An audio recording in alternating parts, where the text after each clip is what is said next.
அனைவருக்கும் வணக்கம். ஏன் இந்த வீடியோ அப்படின்னா, தம்ப்நெயிலே பார்த்துருப்பீங்க. சிஎன் அண்ணாதுரை அவர்களை பற்றி நம்ம ஒரு ப்ரீஃப் ஹிஸ்ட்ரியாக இந்த வீடியோவில் பார்க்க போகிறோம். ஸோ ஏன் நான் அண்ணாதுரையோட வந்திருக்கேன் அப்படின்னா, தினம் ஒரு தலைவர் அப்படின்ற கான்செப்ட் படி நம்ம ஒவ்வொரு நாள் ஒரு ஒரு தலைவரை பற்றி பார்க்கலாம் அப்படின்றது என்னோடய எண்ணம். இது சிலபஸ் ஓரியன்டாக இல்லை அதாவது டிஎன்பிஎஸ்சிக்காக பார்க்குறவங்களும் பார்க்கலாம், அல்லது நார்மலாக ஒரு தலைவரை பற்றி தெரிஞ்சுக்கிறவங்களும் பார்க்கணுன்னா பார்க்கலாம். ஸோ எதுக்கு நம்ம ஒரு தலைவரை பற்றி தெரிஞ்சுக்கணும் அப்படின்னா, கட்டாயமாக நம்மளோட வாழ்க்கையில் ஏதாச்சும் ஒரு விஷயத்தில் நமக்கு அவங்க ஒரு இன்ஸ்பிரேஷனாக அமையலாம், அல்லது ஓகே இப்படி இருந்திருக்குது ஒரு வரலாறு அப்படின்னும்போது ஒரு ஒரு ஒரு தலைவர் அடங்கியதாக தான் இருக்கும் இல்லைங்களா? ஸோ எந்த ஒரு வரலாறாக இருந்தாலும் அதில் ஒரு ஐகானிக் பீப்புள் அப்படின்னு சொல்லிட்டு இருக்கிறாங்க. அதில் நம்ம இருக்கக்கூடியவங்க நம்ம தமிழ் மண்ணிலிருந்து வந்த தலைவர்கள். ஸோ இவங்க சமுதாயத்துக்கு என்ன முன்னுதாரணமாக இருந்திருக்கிறாங்க, என்ன மாதிரியான தடைகளை மீறி அவங்க தலைவரானாங்க. ஸோ இந்த மாதிரி நிறைய விஷயங்களுக்காக நம்ம இப்படி தெரிஞ்சிக்க வேண்டியது அவசியம் இருக்குது.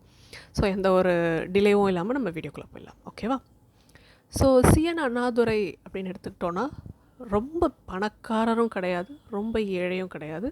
ஒரு ஒரு சிறு குறு நடுத்தர குடும்பத்துலேருந்து தான் வந்திருக்காரு. ஒரு லோயர் மிடில் கிளாஸ் அந்த மாதிரி ஒரு குடும்பத்துலேருந்து தான் வந்திருக்காரு. காஞ்சிபுரத்தில் பிறக்கிறாரு. ஒரு நெசவாளர் குடும்பத்திலேருந்து வராரு நம்ம சிஎன் அண்ணாதுரை அவர்கள். இவருடைய பிறந்த தேதி என்னன்னு பார்க்கணுன்னா, 15 செப்டம்பர் 1909 பிறக்கிறாரு அண்ணா. அப்பா அம்மாவோடைய பேர் பார்க்கணுன்னா, நடராஜன் முதலியார், பங்காரு அம்மாள். நான் ஆல்ரெடி சொன்னது தான், நெசவாளர் குடும்பத்தை சேர்ந்தவர் தான் நம்ம சிஎன் அண்ணாதுரை அவர்கள். அண்ணா இளமை காலத்திலேயே ரொம்ப ஒரு படிப்பு ஆர்வமிக்க ஒரு ஒரு ஒரு சிறுவனாக தான் வளர்றாரு. நடுவில் ஒரு குடும்ப சூழ்நிலைக்காக அவருடைய பள்ளி படிப்பை தொடர முடியாமல் ஆகுது. அதையும் மீறி அவர் படிப்புக்காக ரொம்ப சிரமப்பட்டு படிக்கிறாரு. அவருக்கு படிப்பார்வம் படிக்காமல் தலைவர்களானவங்களுடைய வாழ்க்கை வரலாறு நம்ம பார்த்துருப்போம் இல்லைங்களா? இவர் படித்து அதிலிருந்து என்ன நம்ம இந்த ஒரு சமுதாயத்துக்கு இது பண்ணலாம், நம்ம கான்ட்ரிபியூட் பண்ணலான்றதெல்லாம் யோசித்து ஒரு தலைவராக வந்திருக்காரு அப்படின்னும்போது, இவர் ஒரு டிஃப்ரெண்ட்டான ஒரு பெர்ஸ்பெக்டிவில் நம்ம பார்க்க வேண்டியது ரொம்ப அவசியமாக இருக்குது.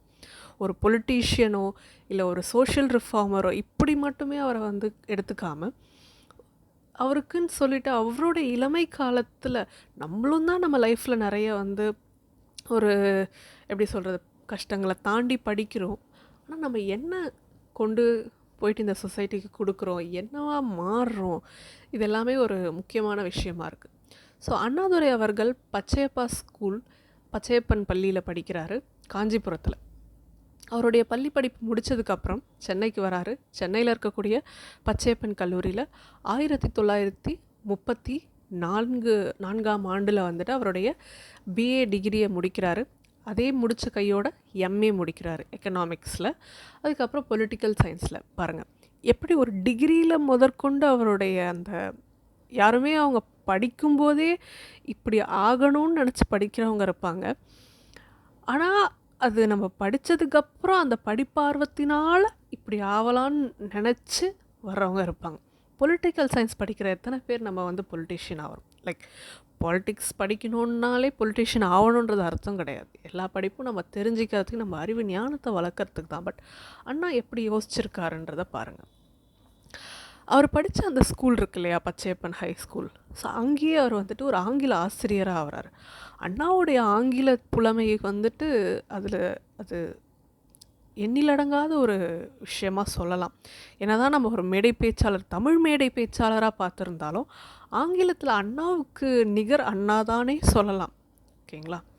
ஸோ பெர்னாட் ஷா அப்படின்னு சொல்கிறோம் அப்படின்னா அதுக்கு ஒரு உவமை ஒன்று இருக்குது. அது நம்ம அடுத்தடுத்து நம்ம பார்க்கலாம். அண்ணாவுடைய கொள்கை என்ன மாதிரியான கொள்கை அப்படின்னு பார்க்கணுன்னா, பிள்ளையார் அப்படின்ற அந்த ஒரு விஷயத்தை கேள்விப்பட்டிருப்பீங்களா இல்லையான்னு தெரியல, ரொம்ப சுவாரஸ்யமாக சொல்லியிருக்கிறார் அவர். அதாவது ஒன்றே குலம் ஒருவனே தேவன் அப்படின்ற அந்த ஒரு கொள்கைக்கு உதாரணமாக சொல்லியிருக்கார். நான் பிள்ளையாரை போட்டு உடைப்பவனும் இல்லை, பிள்ளையாருக்கு தேங்காய் உடைப்பவனும் இல்லை.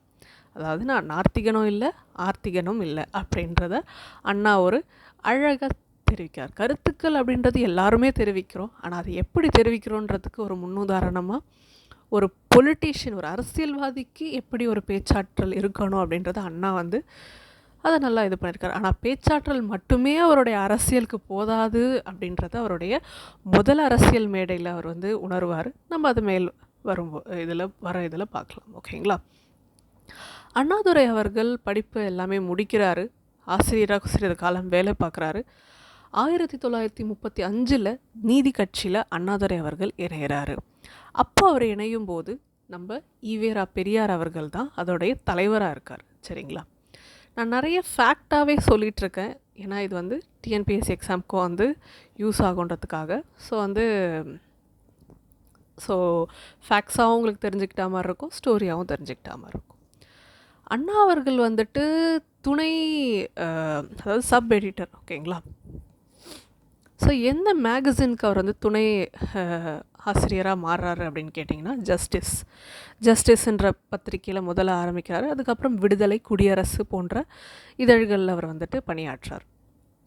அவருடைய சொந்த ஜேர்னல் ஒன்று இருக்குது. அவருடைய சொந்த ஜேர்னல் என்னென்னா திராவிட நாடு. ஓகேங்களா? திராவிட நாடு தான் அண்ணாவுடைய ஒரு அவரே ஆரம்பித்த ஒரு இது. அப்படியே அண்ணாவுடைய வாழ்க்கை வந்துட்டு ஒரு எடிட்டர் பாருங்கள், ஒரு ஸ்கூலில் அவர் நல்லா படிக்கக்கூடிய மாணவராக வராரு. பிஏ எடுக்கிறாரு, பொலிட்டிக்கல் சயின்ஸ் படிக்கிறார் எம்ஏல. அதுக்கப்புறம் வந்து அவருடைய கொள்கைகளில் ஒரு சீர்திருத்தங்கள் கொண்டு வராரு. ஸோ என்ன மாதிரி நம்ம இருக்கணுன்றதை நம்ம முடிவு பண்ணாதான் நம்ம வந்து மக்களுக்கு என்ன எடுத்துகிட்டு போகணுன்றது இருக்கும். அவர் எதையுமே திணிக்கலை, இதை பண்ணுங்கன்றது திணிக்கலை. எப்படி அவருடைய எண்ணங்கள் மூலயமா மக்களை வந்து ஈர்த்திருக்கிறாரு, மேடை பேச்சால் அவர் ஈர்த்திருக்காருன்றது ஒரு முக்கியமான விஷயம். அடுத்து வந்து 1944 ஆகஸ்ட் 27 சேலமில் ஒரு தீர்மானம் வந்து பாஸ் பண்ணுறாங்க. என்னென்னா ஜஸ்டிஸ் பார்ட்டி இனிமேல் திராவிட கழகமாக அறிவிக்கப்படும் அப்படின்றது. எப்போது? 1944. இதுக்கு இடைப்பட்ட காலத்தில் வந்து அண்ணாவும் பெரியாரும் சந்திச்சுப்பாங்க. செங்குந்தர் இளைஞர் மாநாட்டில் அண்ணாவும் பெரியாரும் முதல் சந்திப்பாக இருக்கும். நிறைய இடங்களில் இது பெரியாரை பற்றி நம்ம தனியாக பார்க்கும்போது அந்த இடத்துல இந்த ஒரு விஷயங்கள் பார்க்கலாம். இது முழுக்க அண்ணாவை பற்றின ஒரு விஷயமா இருக்கிறதுனால அண்ணா வந்து எல்லா இடத்துலையுமே வந்து ரொம்ப ஒரு தன்னடக்கமிக்க ஒரு தலைவராக இருந்தார். எல்லா இடத்துலையும் பெரியாரை முன்னாடி வச்சு அதுக்கப்புறம்தான், ஏன்னா வந்து பெரியாரோடைய வழிகாட்டுதல் மூலியமாக தான் அவர் வந்து வளர்ந்து வந்தாருன்றதை அவர் நம்புகிறார். எந்த ஒரு இடத்துலையுமே வந்து பெரியாரை முன்னாடி வச்சு தான் அவர் வந்து எந்த ஒரு விஷயத்தையும் தொடங்கியிருக்கிறாரு. இன்னும் சொல்லப்போனால் பெரியார் நிறைய இடத்துல வந்து இது நம்ம வெங்கடேசன் புக்லேயே பார்க்கலாம். நிறைய இடங்களில் பெரியார் வந்து அண்ணாவுடைய மேடை பேச்சால் மக்கள் ஈர்க்கப்படுறாங்கன்றது தெரிந்தும் சில இடங்களில் பெரியார் வந்து அண்ணாயிடம் கடிந்து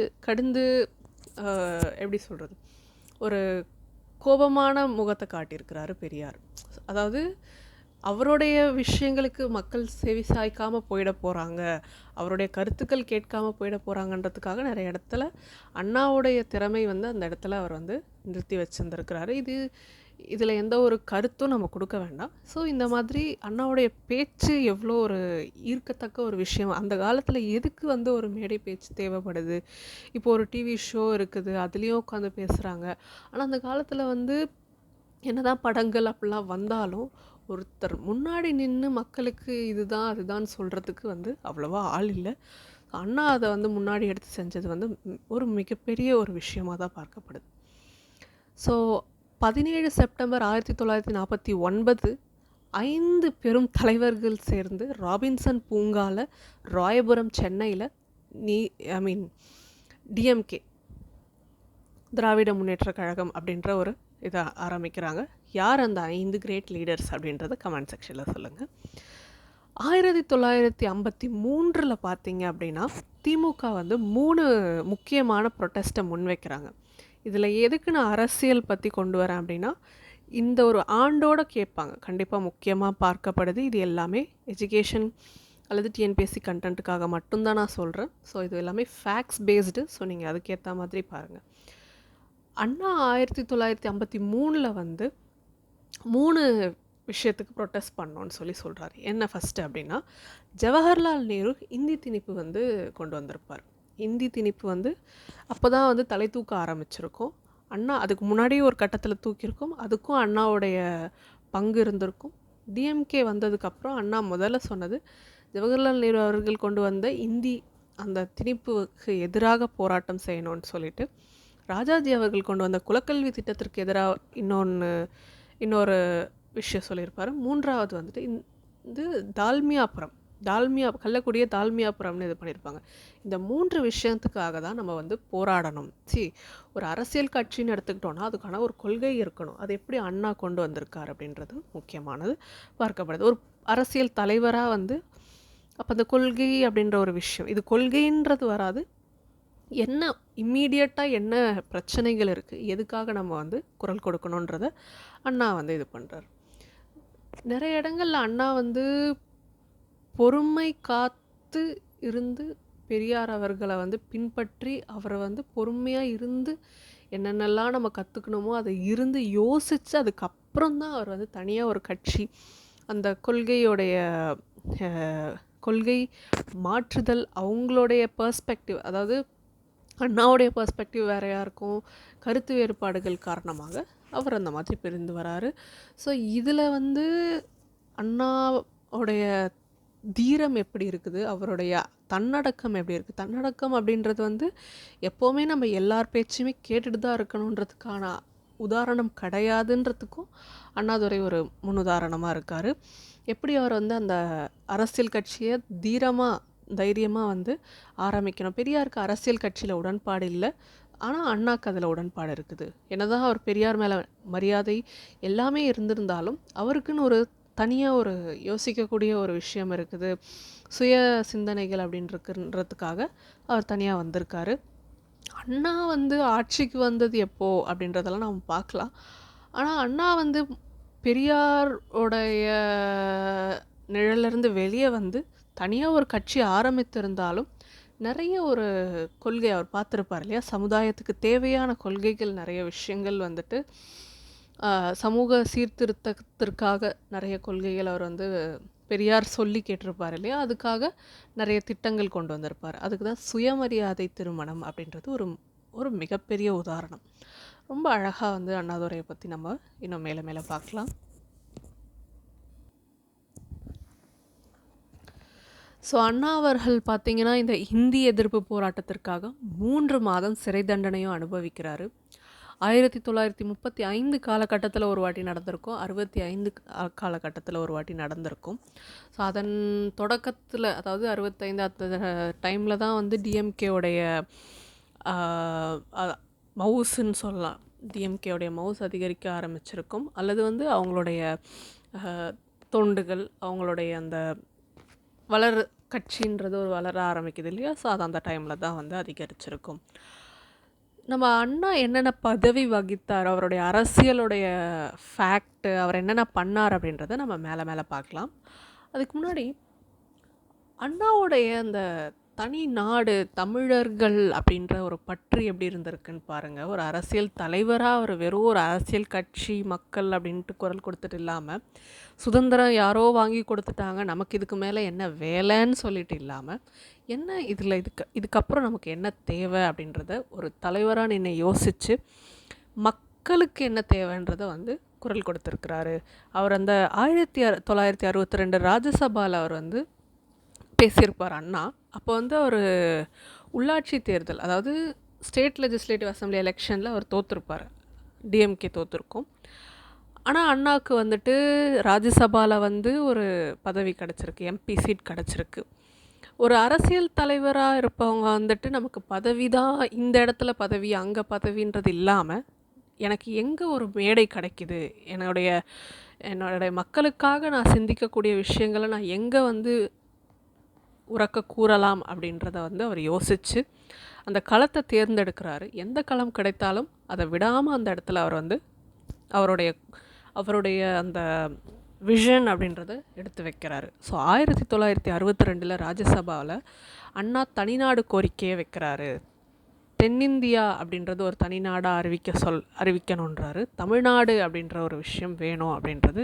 அதுக்கு முன்னாடியே வந்து பெரியார் வந்து ஒரு முழக்கம் விட்டிருப்பார், தமிழ்நாடு தமிழர்களுக்கே அப்படின்ற திராவிடர் நாடு திராவிடர்களுக்கே.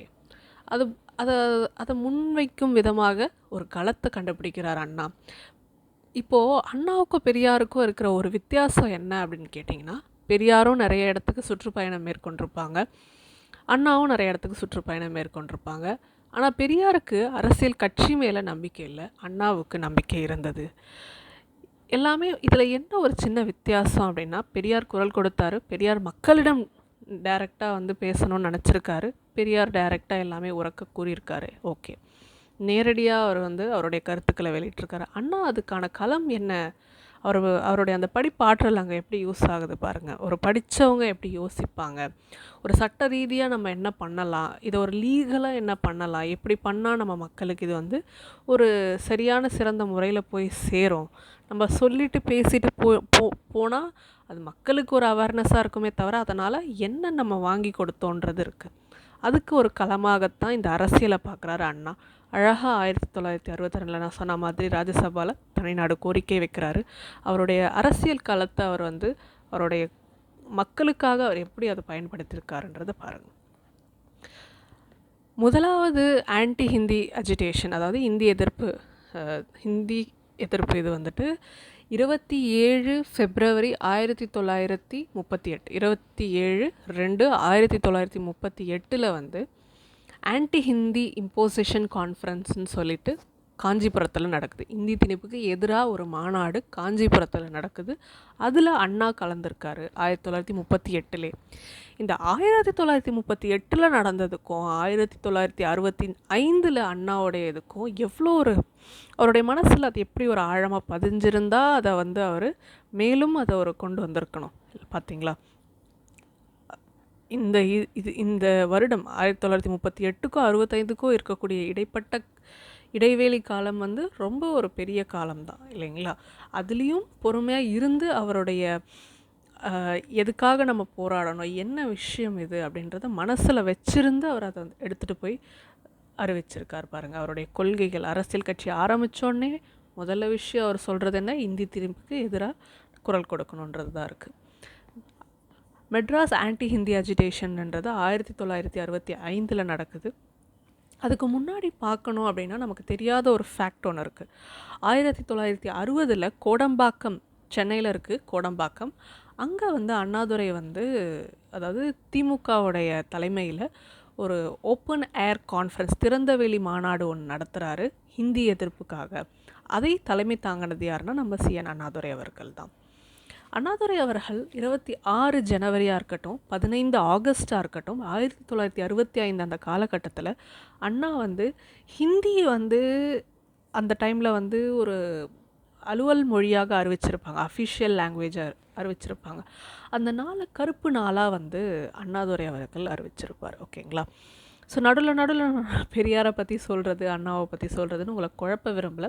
ஒரு ஃபேக்ட் பார்ப்போம், அதில் அவருடைய ஐடியாலஜி எப்படி இருந்திருக்குதுன்றதையும் நம்ம பார்க்க தான் போகிறோம்.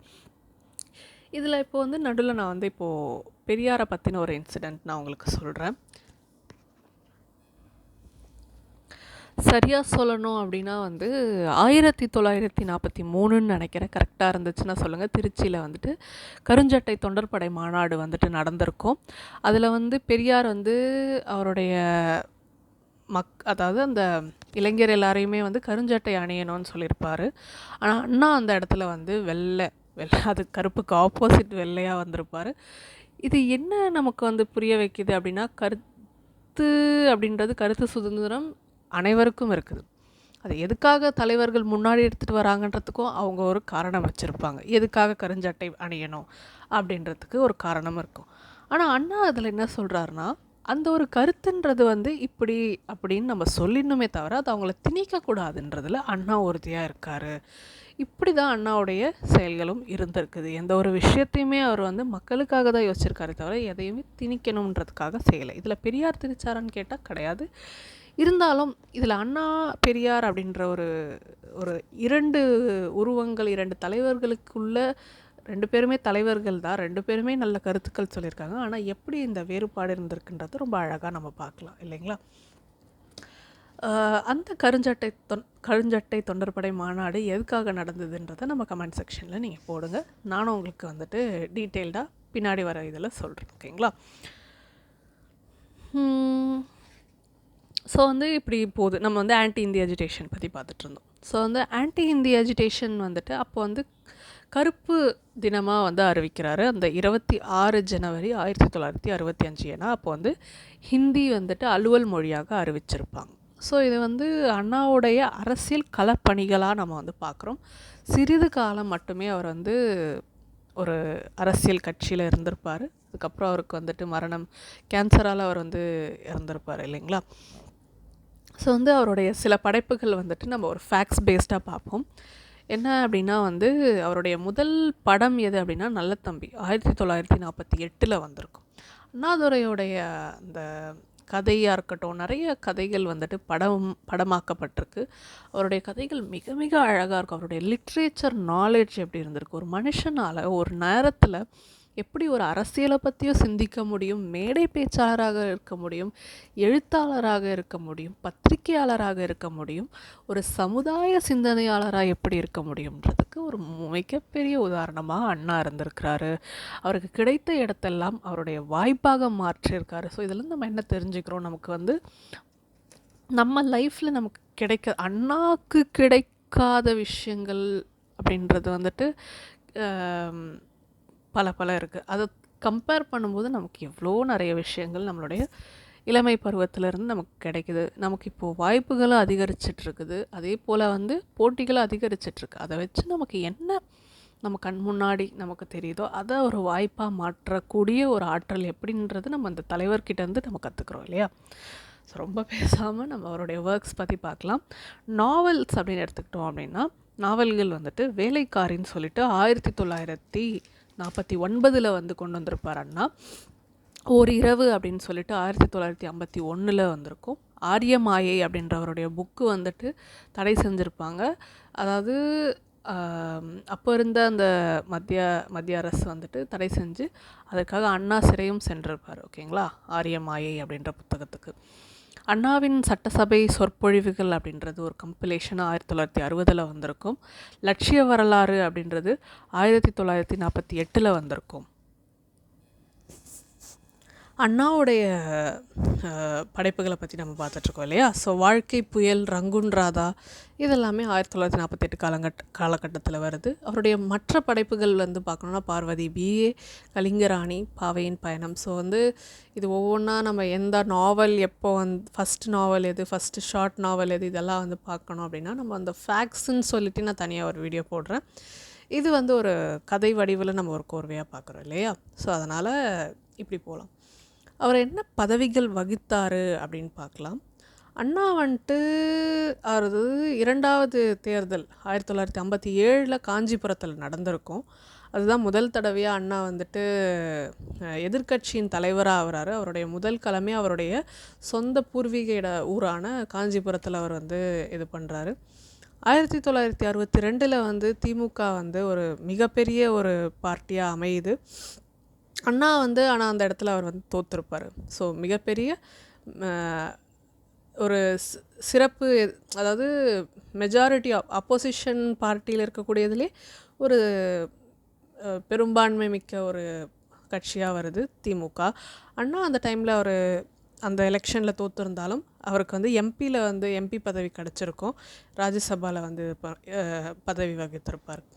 1967 வந்து அண்ணாதுரை அவர்கள் சீஃப் மினிஸ்டர் ஆவார். அதுக்கப்புறம் அவர் 1969 என்ன பண்ணுறாருன்னா, மெட்ராஸ் அப்படின்ற அந்த ஒரு பேர், தமிழ்நாட்டுக்கு அப்போ மெட்ராஸ்ன்னு இருந்தது, அதை தமிழ்நாடு அப்படின்னு மாற்றுறார். ஒரு தலைவராக ஒரு தனி நாடு கேட்டிருந்தாலும் அதுக்கான அவரால் முடிஞ்ச ஒரு ஸ்டெப் என்ன எடுத்திருக்காருன்னு பாருங்கள். இதுக்கான ரெசல்யூஷன் முன்னாடியே பாஸ் பண்ணியிருப்பாங்க. அதுக்கப்புறம் நான் வந்து சொல்லியிருந்தேன் இல்லையா, பெரியாருடைய கொள்கைகளுக்கு ஏற்ற மாதிரி சில விஷயங்கள் கொண்டு வந்திருப்பாருன்ட்டு.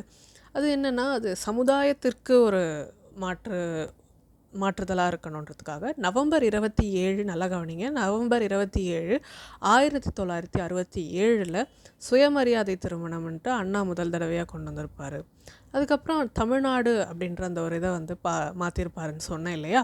ஸோ அதுக்கு வந்து ரெசல்யூஷன் எப்போ வந்து கொண்டு வந்திருப்பார் அப்படின்னா 1967 ஏப்ரல் 14 அதை வந்து அந்த இதை முன்மொழிந்திருப்பார் பார்லிமெண்ட்டில். ஆனால் அது நடைமுறைக்கு வந்தது 14 ஜனவரி 1969. ஸோ 1968 ஜனவரி 23ஆம் தேதி இருமொழி கொள்கை கொண்டு வரார் அண்ணா. 1969 வந்து அவர் வந்து சத்தியமேவ ஜெயதே அப்படின்ற அந்த ஒரு வாக்கியத்தை வந்துட்டு வாய்மையே வெல்லும்னு சொல்லி மாற்றிருப்பார் லெஜிஸ்லேட்டிவ் அசம்பிளியில், தலைமைச் செயலகத்தில், செக்ரட்டரியேட்டில். ஓகேங்களா? ஸோ வந்துட்டு அவருடைய காலகட்டத்தில் தான் 2வது உலக தமிழ் மாநாடு அப்படின்றது வந்துட்டு 3 ஜனவரி 1968 நடந்திருக்கும். ஸோ ஸ்ரீ அப்படின்ற அந்த வார்த்தையை மாற்றி திரு அப்படின்ற தமிழாக்கமும் செஞ்சுருப்பார். அண்ணாவுடைய தமிழ் பற்று இதில் பிரதிபலிக்குது. அண்ணாவுடைய நாட்டு மொழி பற்று, அது மட்டும் இல்லாமல் சமுதாயத்தின் மேலான பற்று, இது எல்லாமே ஒரு அரசியல் தலைவராக அவருடைய வாழ்க்கை வரலாறில் நம்ம பார்க்கலாம். அண்ணாவை அங்கீகரிக்கும் விதமாக என்னென்ன விஷயங்கள் நடந்திருக்குது அப்படின்றத நம்ம பார்க்கலாம். அதற்கு முன்னாடி வந்துட்டு யூஎஸ்ஏயில் ஒரு யூனிவர்சிட்டி இருக்குது. ஓகேங்களா? யாலே அப்படின்ற யூனிவர்சிட்டியில் அங்கே அண்ணாவிடம் வந்துட்டு பிகாஸ் அப்படின்ற அந்த வார்த்தையை பயன்படுத்தி மூன்று முறை ஒரே சென்டென்ஸில் பயன்படுத்தணும் அப்படின்றத சொல்லியிருப்பாங்க. அதுக்கு அண்ணா அழகாக ஒரு இது சொல்லியிருப்பார். அவருடைய ஆங்கில புலமையை வந்துட்டு இது பார்க்கணும். சரியாக சொல்லப்போனால், because can not be used twice because, அல்லது நான் இதை ஒரு சரி பார்த்துட்டு வரேன். நான் சரியாக சொல்லப்போனால் வந்து we can't use because thrice in a sentence because is a conjunction. நம்மளால் பிகாஸை வந்து 3 முறை பயன்படுத்த முடியாது. பிகாஸ் ஒரு கன்ஜங்ஷன்ன்றது 2 சென்டென்ஸை வந்து இணைக்கக்கூடிய ஒரு இணைப்பு சொல்.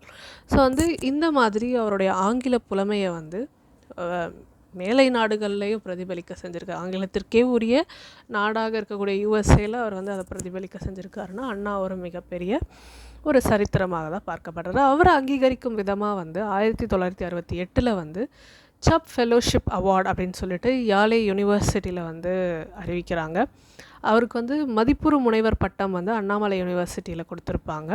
ஆனால் யூனிவர்சிட்டின்றதே வந்து அண்ணாவுக்கு பெருமை சேர்க்கும் விதமாக தான் அமைக்கப்பட்டது 1978.